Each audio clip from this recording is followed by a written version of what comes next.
ورحمۃ اللہ وبرکاتہ۔ الحمدللہ رب العالمین واشهد ان لا الہ الا اللہ وحدہ لا شریک لہ واشهد ان محمدا عبدہ ورسولہ بعد۔ معزز بھائیو، جیسا کہ آپ نے اعلان سنا کہ آج کا جو موضوع ہے وہ ہے لا الہ الا اللہ کی شروط۔ کلمہ توحید یہ جنت کی کنجی ہے، لیکن سلف کہا کرتے تھے کہ کنجیوں کے اندر دندان ہونا ضروری ہے۔ اگر دانت نہیں ہوگی کنجیوں میں تو دروازہ نہیں کھلے گا۔ آج دنیا ترقی کر چکی ہے، کنجی کے بغیر ڈیجیٹل کارڈ آ چکے ہیں، لیکن اس میں بھی بار کوڈ ہوتا ہے، نمبر ہوتا ہے، اس کے بغیر دروازہ نہیں کھلے گا۔ تو ایسے ہی صرف کلمہ پڑھ لینا یہ جنت میں جانے کے لیے کافی نہیں ہے، اور اس کے جو تقاضے ہیں ان کے تقاضوں پر عمل کرنا ضروری ہے۔ اس کی کیا شرطیں ہیں، کیا تقاضے ہیں، یہ شیخ محترم انشاءاللہ ہمارے سامنے اس موضوع پر گفتگو فرمائیں گے۔ وقت زیادہ نہیں ہے، اس لیے میں کچھ اور نہ کہتے ہوئے بڑے ادب اور احترام کے ساتھ شیخ سے گزارش کرتا ہوں کہ شیخ اپنے گفتگو کا آغاز فرمائیں، اور جو لا الہ الا اللہ کی شرطیں ہیں جن کا جاننا ہمارے لیے ضروری ہے اور اس کے مطابق ہمارا عمل ضروری ہے، وہ ہمیں ان تمام چیزوں سے آگاہ فرمائیں۔ اللہ تعالیٰ شیخ کے علم میں، عمل میں برکت عطا فرمائے، اور اللہ رب العالمین ہم سب کو کلمے کے تقاضوں کے مطابق عمل کرنے کی توفیق دے، آمین۔ وجزاکم اللہ خیر۔ السلام علیکم ورحمۃ اللہ وبرکاتہ۔ جزاک اللہ خیر۔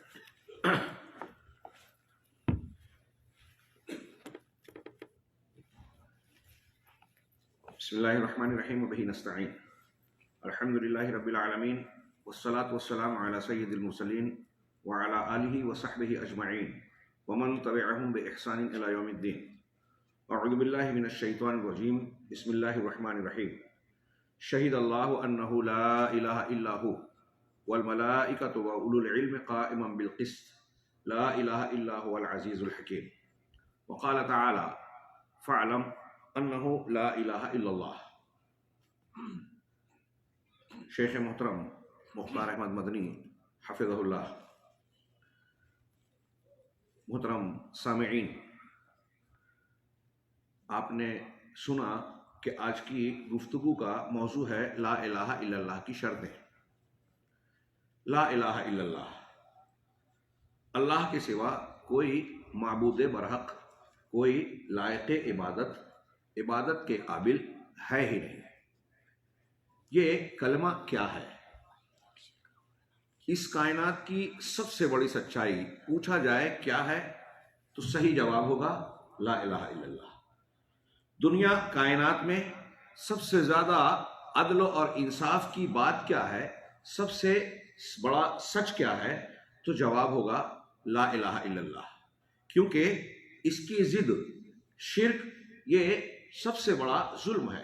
ان الشرک لظلم عظیم۔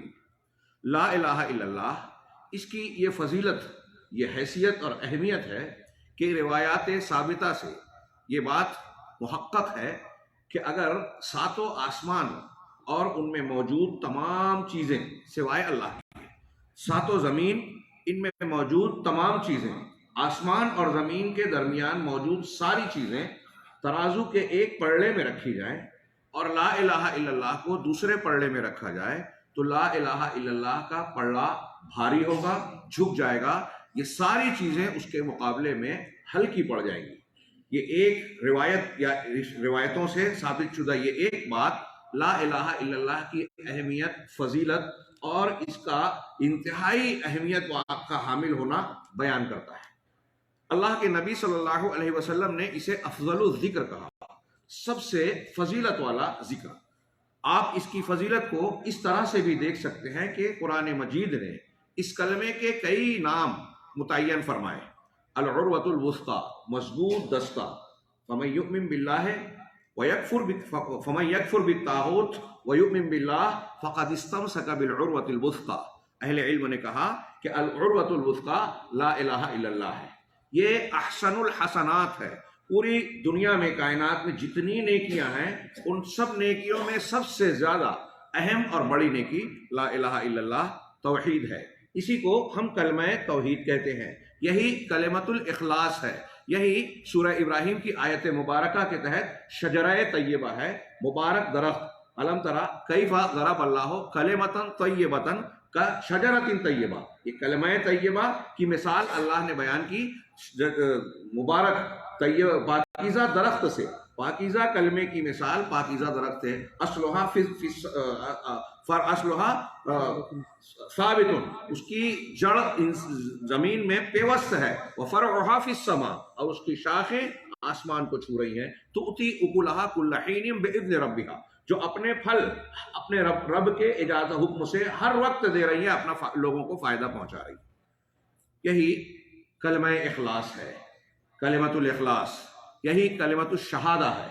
اس کے یہ الگ الگ نام اور ایسے اور متعدد نام اس کی مختلف فضیلتوں کی طرف نشاندہی کر رہے ہیں. صبح و شام کے اذکار میں آپ دیکھیں کہ اللہ کے نبی جناب محمد رسول اللہ صلی اللہ علیہ وسلم نے جو اذکار بتائے ہیں ان میں آپ لا الہ الا اللہ وحدہ لا شریک لہ اور اس سے متعلقہ اور کچھ کلمات آپ کو نظر آئیں گے جن کی ایسی ایسی فضیلتیں بیان کی گئی ہیں کہ بندہ اگر ان پر مداومت اور استمرار کرے تو اس کا دامن اجر و ثواب سے بھر جائے اور اس کی کامیابیوں کی امید انتہائی روشن ہو جائے. یہ فضیلتیں کیوں ہیں یہ جاننا انتہائی ضروری ہے. لا الہ الا اللہ ایک حدیث بطاقہ بیان کی جاتی ہے، سنن کی کتابوں میں ہے، سنن ابن ماجہ، ابو داؤد اور دوسری کتابوں میں، جسے محدثین صحت کا درجہ بیان کرتے ہیں. لمبی روایت ہے. اس کا حاصل یہ ہے کہ قیامت کے دن علی رؤوس الاشہاد ایک شخص کو اللہ رب العالمین کے سامنے حاضر کیا جائے گا. اس کے نامہ اعمال کو پیش کیا جائے گا تو وہ 99 رجسٹرز ہوں گے. 99 رجسٹر، 99 رجسٹر. کل سجل مد البصر حدیث میں ہے کہ ہر رجسٹر حد نگاہ تک ہوگا. یہ چھوٹے موٹے کاپی دفتر کی طرح نہیں ہوگا، حد نگاہ تک. اور اس میں اس کی برائیاں ہی برائیاں ہوگی. اللہ رب العالمین جس پر گرفت اور پکڑ کرتا ہے اس سے پوچھا جائے گا کہ کیا میرے کرامن کاتبین فرشتوں نے تم پر ظلم کیا، اس میں کوئی چیز انہوں نے ایسی لکھ دی ہے جو موجود نہیں تھی یا تم نے نہیں کی؟ وہ کہے گا نہیں، جو کچھ ہے سب سچ ہے. کیا اس میں سے تم کسی چیز کا اتنکروا من ھذا شیئا، اس میں سے کسی چیز کا تم کو انکار ہے؟ وہ کہے گا لا یا رب، نہیں پروردگار. ہاں. پھر اس سے پوچھا جائے گا کہ کیا تمہارے پاس کوئی نیکی ہے؟ ہاں. اور آج تم پر کوئی ظلم نہیں ہوگا. تو فیہاب الرجل حدیث میں ہے کہ وہ خوف زدہ ہوگا، دہشت میں مبتلا ہوگا کہ اتنی ساری برائیاں ہیں، کون سی نیکی پیش کروں؟ وہ کہے گا کہ میرے پاس کوئی نیکی نہیں ہے. ہاں. پھر ایک بطاقہ رسید نکالی جائے گی، چھوٹا سا ٹکڑا کاغذ کا، یوں کہہ لیجیے پرچی، اپنی زبان میں ہم کہیں ایک پرچی نکالی جائے گی اور کہا جائے گا کہ یہ تیری نیکی ہے تو اور تجھ پر آج ظلم نہیں ہوگا. وہ کہے گا ما هذه البطاقہ من هذه السجلات، اس اتنے سارے رجسٹر جو حد نگاہ تک ہیں اس کے مقابل میں یہ چھوٹی سی ایک پرچی کیا حیثیت اور اوقات رکھتی ہے؟ تو کہا جائے گا کہ کیا تم جانتے ہو اس میں کیا ہے؟ چنانچہ 99 رجسٹر کو ترازو کے ایک پلڑے میں رکھا جائے گا اور اس ایک بطاقہ کو دوسرے پلڑے میں رکھا جائے گا. وہ بطاقہ یا پرچی کا پلڑا بھاری ہوگا لا الہ الا اللہ، اور کہا جائے گا اس میں تمہاری لا الہ الا اللہ کی گواہی ہے، کلمہ شہادت ہے. یہ کلمہ شہادت 99 برائیوں کے رجسٹر کے مقابلے میں وزندار ہوگا، لے کر انہیں جھک جائے گا. کیسی فضیلت ہے لا الہ الا اللہ کی. لیکن اس حدیث کو سننے کے بعد یا بیان کرنے کے بعد علامہ ابن قیم رحمہ اللہ فرماتے ہیں کہ دھوکے میں نہ آ جائیں یہ سوچ کر کہ ہم تو لا الہ الا اللہ کے قائل ہیں، لہذا نیکیوں کا ابھی تو بہت کچھ گڑھا خالی ہے ہمارا، ہمیں بھر لے تب بھی جو ہے لا الہ الا اللہ ہمیں سنبھال لے گا. جی نہیں، یہ بھی یہ ذہن نشین رہے کہ لا الہ الا اللہ کے کہنے والے بہت سارے لوگ جہنم میں جائیں گے. امام بخاری رحمہ اللہ نے اس کا اس بات کرتے ہوئے لمبی حدیث بیان کی جس میں یہ تذکرہ ہے کہ جہنم میں نمازیوں کے وہ اعضاء جو سجدے میں ٹکے ہوئے ہوتے ہیں، 7 ہڈیاں، وہ جہنم کی آگ پر حرام ہوں گے. اللہ کا حکم ہوگا کہ یہ آپ جلا نہیں سکتے. اس کا مطلب یہ کہ نماز پڑھنے والے بہت سارے افراد بھی جہنم میں جائیں گے. ظاہر سی بات ہے جو نماز پڑھ رہا ہے وہ لا الہ الا اللہ کو بھی مان رہا ہے. تو پتہ یہ چلا کہ لا الہ الا اللہ اتنی فضیلت والا، اتنے اجر و ثواب اور وزن والا، اس کے باوجود اس کو ماننے والے بہت سے لوگ جہنم میں جائیں گے. کیوں؟ یہی اس بات کی اہمیت نظر آتی ہے کہ ہم لا الہ الا اللہ کے معنی و مطلب کو، تقاضوں کو اور اس کی شرائط کو جانیں، کیونکہ صرف محض قول سے اگر یہ بات کہہ لینا کہ ہم اللہ کے سوا کسی کو معبود برحق نہیں مانتے یہ کافی ہوتا تو مسلمانوں کی جماعت میں سے کوئی شخص جو ہے وہ جہنم کی طرف رخ بھی نہیں کرتا۔ اہل علم نے ایک اہم بات بیان کی ہے فضائل کے باب میں۔ ہمارے ہندوستان، پاکستان یا مسلمانوں کی اکثریت میں یہ ایک مزاج بن گیا ہے کہ فضائل پر توجہ دی جائے، مسائل سے روگردان سے چشم پوشی کر لی جائے، یا فضیلت کے اذکار ادعیہ کو زیر عمل لایا جائے، اس کے معنی اور مطالب سے چشم پوشی کر لی جائے کہ ایک دعا ہم پڑھ رہے ہیں، اس دعا میں کیا کہا گیا اس سے لینا دینا نہیں، بس اس کی فضیلت یہ بیان کی گئی ہے کہ ایسا کرنے سے اتنا اجر و ثواب ملے گا، اتنے فرشتے آپ کے تعلق سے جو ہے دعائیں خیر کریں گے، رحمت اور مغفرت اللہ سے طلب کریں گے، بس آپ کا یہ پڑھ لینا، اس ذکر کا ورد کر لینا کافی ہے۔ یہ صحیح بات نہیں ہے۔ فضائل ہمیشہ مسائل سے جڑے ہوئے ہوتے ہیں، اور یہاں لا الہ الا اللہ کی شرطیں ہم بیان کرنے جا رہے ہیں تو یہ ذہن نشین رکھیے کہ لا الہ الا اللہ کی ساری فضیلتیں بھی اس کی صحت پر مشتمل ہیں کہ جب آپ کا لا الہ الا اللہ صحیح ہوگا، اللہ کے یہاں قابل قبول بنے گا، تب اس کی ساری فضیلتیں ہم کو آپ کو ملے گی۔ ایک آدمی آیت الکرسی صبح شام پڑھ رہا ہے، ایاک نعبد و ایاک نستعین ہر رکعت میں کہہ رہا ہے، لا الہ الا اللہ کا ورد کر رہا ہے، لیکن اس کے عمل میں، عقیدے میں یا اقوال میں شرک اکبر کی کوئی خوبو آ گئی تو یہ ساری چیزیں اس کے کلمات بیکار ہو گئے، ٹوٹ گئے۔ نواقض ایمان پڑھیے، ساری چیزیں بیکار ہو گئی۔ اور ایسا آج ہم مشاہدہ کر رہے ہیں کہ مسلمانوں کا بہت بڑا طبقہ، عوام تو عوام، میں نے بعض دروس میں اس کا ذکر کیا اور یہ کوئی چھوٹی بات نہیں ہے کہ عوام تو عوام، بہت بڑے بڑے اصحاب جبہ و دستار، دانشور، مفکرین، جنہیں لوگ اپنا قائد، اپنا شیخ، اپنا پیر، اپنا رہنما اور پیشوا مانتے ہیں، ان لوگوں کی تصریحات، کتابیں، تقریرات، محاضرات کا مطالعہ کیجئے، کتابوں کی طرف رجوع کیجئے تو معلوم یہ ہوتا ہے کہ یہ دین کا ڈنکا بجانے کی جہاں ایک طرف بات کرتے ہیں، اس کے بالمقابل ہم دیکھتے ہیں کہ کلمہ توحید جو دین کا آغاز ہے، اس کی فضیلت کے لیے جو میں نے کچھ باتیں بیان کی، ابھی بہت کچھ بیان کیا جا سکتا ہے کہ یہ انبیاء کرام علیہ الصلوۃ والسلام کی دعوت کا آغاز تھا، تمام انبیاء کی دعوت کی بنیاد تھی، جنت اور جہنم اسی کے لیے بنائے گئے، جو لا الہ الا اللہ مانتا ہے اس پر کھرا اترتا ہے اسے جنت ملے گی، جیسا کہ ابھی شیخ نے کہا کہ لا الہ الا اللہ جنت کی کنجی ہے، اور اس کے دندانے بھی ہیں جو یہی شرطیں ہیں، اس کے تقاضے ہیں، اگر اس کو پورا کیا تو یہ کنجی آپ کی کام آئے گی، ورنہ جنت کا دروازہ ہم اور آپ کھول نہیں پائیں گے۔ تو میں یہ عرض کر رہا تھا کہ بڑے بڑے دانشور، رہنما اور کتابوں کے مصنفین، یہاں تک کہ موٹی موٹی تفاسیر لکھ ڈالی، ابھی ہم آگے ذکر کریں گے، سید قطب صاحب کی فی ظلال القرآن، مولانا ابو العلا مودودی صاحب کی تفہیم القرآن اور دوسری کتابیں، آپ دیکھیے کہ ان کے یہاں لا الہ اور الہ کے معنی کی تشریح میں ہی غلطی کر بیٹھے ہو۔ اس کا مطلب یہ کہ اتنے بڑے دانشور، مفکر، مؤسس جماعت اور فلاں بن گئے اور اسلام کے کلمہ توحید اور جنت کی کنجی کو سمجھا ہی نہیں۔ اب جب انہوں نے نہیں سمجھا، غلط تشریحات کی، تو ان کے متبعین کا کیا حال ہوگا؟ یہ ان کی بات ہے۔ پورے عالم اسلام میں ایک بہت بڑا فتنہ مسلمانوں کو جو گھیرے ہوئے ہے وہ فتنہ تصوف ہے۔ ان کے یہاں آپ دیکھیں اس لا الہ الا اللہ کا معنی اور مطلب اور تشریح جب آپ دیکھیں گے تو حیرت زدہ ہوں گے کہ کلمہ توحید جس کو ہم کہتے ہیں، انہوں نے اس کے معنی اور مفہوم کو اس طرح بیان کیا کہ کلمہ توحید کلمہ شرک بن گیا۔ ابھی ہم اس کو آگے ذکر کریں گے۔ یہ جو تمہیداً میں نے یہ بات ذکر کی صرف اس مقصد کے تحت کہ ہمارے یہاں لا الہ الا اللہ، توحید یا اس معنی کے جب عناوین کے تحت اہل علم اپنے محاضرات، اپنے مقالات پیش کرتے ہیں، کتابیں اور کتاب سے سامنے آتے ہیں، تو ایک طبقے کا یہ رجحان ہوتا ہے کہ یہ باتیں تو ہم جانتے ہیں، سنتے رہتے ہیں، لیکن حقیقت یہ ہے کہ عالم اسلام کا ایک بہت بڑا طبقہ آج لا الہ الا اللہ کے معنی، مطلب، شرائط اور اس کے نواقص کو جاننے کا انتہائی شدید محتاج، شدت سے محتاج ہے۔ اور میں ایسا مانتا ہوں، دلائل کی روشنی میں علی وجہ البصیرہ مانتا ہوں کہ لا الہ الا اللہ ہی جب قوم کا، امت کا صحیح نہیں ہے تو دین کی پوری عمارت کہاں سے صحیح ہوگی؟ اسی بنیاد پر دین کی ساری عمارت کھڑی ہوتی ہے۔ اللہ کے رسول صلی اللہ علیہ وسلم کی کل ہم دعوت میں جمع شتات کے محاضرے میں پڑھ رہے تھے کہ نبی صلی اللہ علیہ وسلم اور تمام انبیاء کا طریقہ یہ تھا کہ پہلے توحید بتائی جائے، دعوت کا آغاز توحید سے کیا جائے. جب یہ سیکھ لیں، مان لیں توحید اور رسالت کو، پھر نماز، پھر زکوٰۃ بالترتیب اور تدریجاً بتانے کی نوبت آئے گی. اگر ایک آدمی نے توحید کو جانا ہی نہیں ہے، سیکھا ہی نہیں ہے، سمجھا ہی نہیں ہے، اسے نماز کا جاننا، سیکھنا، فضائل کا جاننا کوئی فائدہ مند نہیں.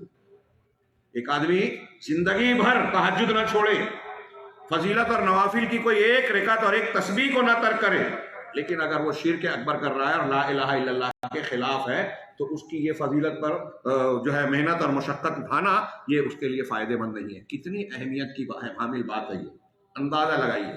علامہ ابن قیم رحمہ اللہ کا ایک قول ہے کیا کہ فاسق آدمی، فاسق و فاجر کی، ہاں اہل سنت کے فساق، فاسق و فاجر، یہ اہل بدعت کے متقی پرہیزگار لوگوں سے بہتر ہے. اس کو اور واضح انداز میں شاہ اسماعیل صاحب نے تقویۃ الایمان میں کہا کہ اگر کوئی شخص بہت بظاہر متقی پرہیزگار ہے لیکن شرک کر رہا ہے، اس سے وہ مسلمان لاکھوں درجہ بہتر ہے جو فسق و فجور بظاہر کر رہا ہے لیکن شرک سے بچا ہوا ہے، توحید پر ہے. ان باتوں سے، ان معروضات اور تمہیدی کلمات سے آپ حضرات اندازہ لگائیں کہ لا الہ الا اللہ کے معنی اور مطلب کو سمجھنا ہمارے اور آپ کے لیے کتنا ضروری ہے. اس کے تقاضوں اور شرائط کو اگر ہم نے نہیں جانا تو یوں سمجھ لیجئے کہ اپنے دین کی بنیاد کو ہی استوار نہیں کیا، اور ساری عمارت اور محنت ہماری رائے گاہ جا سکتی ہے. لہذا سب سے زیادہ جس چیز پر ہمیں فوکس کرنا چاہیے وہ ہے توحید، لا الہ الا اللہ کے معنی، مطالب اور شرائط کو جاننا، اور اس سلسلے میں اپنے آپ کو ہر وقت بیدار رکھنا چاہیے، چوکنا رہنا چاہیے کہ ہماری توحید کی سرحد میں کوئی اس کی مخالف چیز دخیل اور داخل نہ ہو سکے. اللہ رب العالمین نے ہمیں اور آپ کو حکم دیا فَاعْلَمْ أَنَّهُ لَا إِلَهَ إِلَّا اللَّهُ، لا الہ الا اللہ کا علم حاصل کرو. یہ اللہ کا حکم ہے، آرڈر ہے اللہ کا. علم حاصل کرو، جان جاؤ اللہ کے سوا کوئی لائق عبادت، کوئی معبود برحق ہے ہی نہیں. یہ تم کو جاننا چاہیے. شرائط میں بھی اس کی تفصیل کچھ آئے گی. اسی طریقے سے اللہ رب العالمین نے فرمایا شہید اللہ انہ لا الہ الا ہو، اللہ نے گواہی دی. کون گواہی دے رہا ہے؟ رب العالمین. غیر مسلم کہے کہ بھائی اللہ کی گواہی ہم کہاں سن رہے ہیں؟ قرآن میں اس کا کلام ہے، وہ گواہی دے رہا ہے. انبیاء اس کے نمائندے ہیں، وہ گواہی دے رہے ہیں. کائنات کی ہر چیز اس کی مخلوق ہے، خاموشی سے وہ گواہی دے رہی ہیں. آپ کان سے اللہ کی سماعی دلیلوں آیتوں کو سنتے ہیں، آنکھ سے آفاق اور اپنے اندر، کائنات کے اندر اور اپنی ذات کے اندر اللہ کی دلیلیں دیکھتے ہیں. دل و دماغ سے اگر اس پر غور کریں تو اللہ کی گواہیاں آپ کو اپنے آنکھوں سے، کانوں سے اور دل و دماغ سے سنتی اور سنائی دے گی، دکھائی دے گی، محسوس ہوگی. کائنات میں توحید اور لا الہ الا اللہ کی کہ اس بات کے لیے جتنی دلیلیں ہیں، کسی بھی حقیقت کو ثابت کرنے کے لیے اتنی دلیلیں نہیں ہیں. جو میں نے شروع میں کہا، سب سے بڑی سچائی، سب سے بڑا حق، سب سے زیادہ انصاف کی بات لا الہ ہے. تمام انبیاء کی بنیادی دعوت کا خلاصہ اگر قوم اور امت نے لا الہ الا اللہ نہیں مانا تو نبی نے اگلا سبق نہیں دیا. اہمیت کا اندازہ لگائی. تو اللہ رب العالمین نے فرمایا شہد اللہ، اللہ نے گواہی دی. اللہ کے مقابل کوئی ہستی ہو سکتی ہے؟ اللہ کی گواہی جس چیز پر ہو اس میں کوئی شک شبے کی گنجائش ہوگی؟ کس بات کی؟ اور اللہ کے بعد والملائکہ، فرشتے سارے کے سارے یہ گواہی دیتے ہیں. وَأُولُو الْعِلْمِ، اور اہل علم بھی. یہ اہل علم اور علماء دین کی قرآن و سنت اور لا الہ الا اللہ یا توحید اور عقیدے کو جاننے اور پڑھانے والے علماء کی فضیلت ہے قرآن کی اس آیت میں. علامہ ابن قیم کہتے ہیں کہ اگر دنیا میں فرشتوں کے بعد اللہ کے نزدیک کوئی مقرب معزز مخلوق ہوتی علماء کے علاوہ تو اللہ علماء سے پہلے ان کا ذکر کرتا. ان علماء میں سر فہرست انبیاء ہیں، اور انبیاء کے بعد انبیاء کے علم کے وارثین علماء دین. تو اللہ نے گواہی دی، فرشتوں نے گواہی دی، اور تمام اہل علم گواہی دیتے ہیں. کس بات کی؟ کہ اللہ کے سوا کوئی معبود نہیں. شہد اللہ انہ لا الہ الا ہو والملائکہ وَأُولُو الْعِلْمِ، اور اہل علم بھی. قائمًا بالقسط، اللہ نے یہ جو گواہی دی انصاف پر قائم رہتے ہوئے، اس کی یہ گواہی انصاف پر مبنی ہے. اس میں کوئی